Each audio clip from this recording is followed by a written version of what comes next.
Ang nangyari kami pa ang nagiging dahilan para o nagiging excuse para po hindi siya maka-attend. Now, to pave way, para hindi naman po, kasi alam po ninyo yung issue po dun sa NBI ay mabigat po. It concerns national security po. Kaya po, kami po ay magbibigay po kami nang sa ganun ay hindi na po kami magamit na dahilan para hindi po siya makarating bukas.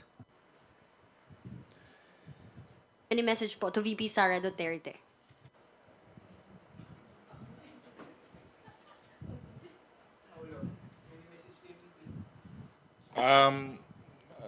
Hindi naman po, wala na pong committee hearing po. So, I guess, oo, hindi na niya kailangan dumating. At siyempre po, at least hindi na magagamit yung committee na palusot dahil alam po namin na mas mabigat po yung kailangan harapin.